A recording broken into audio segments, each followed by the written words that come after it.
¿Qué nos ofrece Dios en el sufrimiento? Toda su gracia.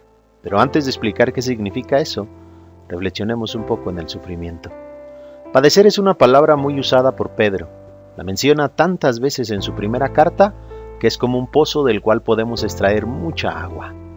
Padecer es sufrir, tanto física como mentalmente, como tener miedo o perder la paz interior, 1 de Pedro 3:14. Estar ansioso o preocupado por muchos pensamientos también es calificado como padecer.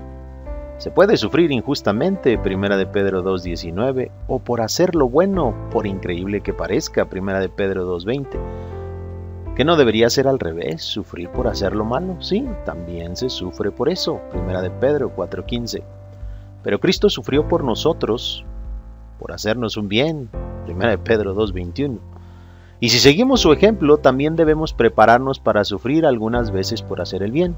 Aunque Pedro nos dice que no siempre se sufre por ello, sino que es solo cuando la voluntad de Dios así lo quiere, 1 de Pedro 3:17. Pero también se puede padecer sin amenazar, sin buscar venganza, sin dar rienda suelta a la ira, 1 de Pedro 2:23, porque eso nos lleva a nuevos males. ¿Cuántos no se han arrepentido después de lo que han dicho enojados? Mencione a continuación las causas de sus padecimientos y complete mi estudio. Seguramente tiene varios. ¿Qué podemos esperar de Dios en el dolor que nos embarga? Pedro nos lo resume en este precioso verso que incluso algunos entonamos como un maravilloso canto. Mas el Dios de toda gracia que nos llamó a su gloria eterna en Jesucristo, después que hayáis padecido un poco de tiempo, Él mismo os perfeccione, afirme, fortalezca y establezca, 1 de Pedro 5:10. En medio del pasaje dice, después que hayáis padecido un poco de tiempo.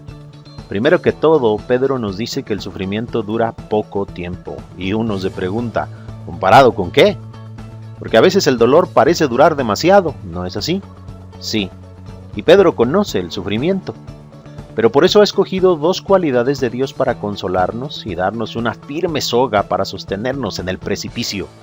Él dijo que Dios es Dios de toda gracia y aparte nos llamó a su gloria eterna en Jesucristo. La gracia de Dios se verá manifestada en 4 palabras que Dios efectuará en nosotros: perfeccionar, afirmar, fortalecer y establecer. Pero además, la gloria a la que Dios nos ha dado el privilegio de formar parte es eterna en comparación con el sufrimiento, que dura poco tiempo. Toda gracia es como Pedro llama la obra que Dios hace con nosotros después de padecer. Esa gracia se ve obrando en restaurar todo aquello que hemos perdido en el sufrimiento, y a eso se refiere la palabra perfeccionar. Una estructura después que ha pasado un terremoto necesita ser restaurada.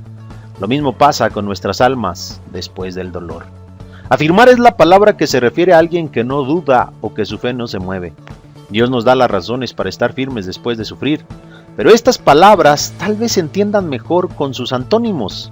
Débil es aquel que abandona, que no soporta el dolor y se vuelve un desertor, pero Dios ha prometido fortalecernos, hacernos fuertes después de las pruebas. Es bien sabido que la tribulación produce paciencia, dijo el apóstol Pablo. La última palabra es la que me ha parecido más digna de atención en esta ocasión. ¿Qué quiere decir Pedro con que Dios nos establezca? Se refiere a ser estables, estar estables. Si hay alguna ilustración que aclare su sentido es esta. La lluvia y los ríos y los vientos pueden golpear una casa, pero no cae si está estable, fundada sobre la roca. Mateo 7:25. El dolor puede traer muchísima inestabilidad, pero Dios confirma nuestros pensamientos, nos ayuda a resistir y forma un carácter nuevo en nosotros después del dolor, porque después de todo, tenemos toda su gracia para sanar nuestras heridas.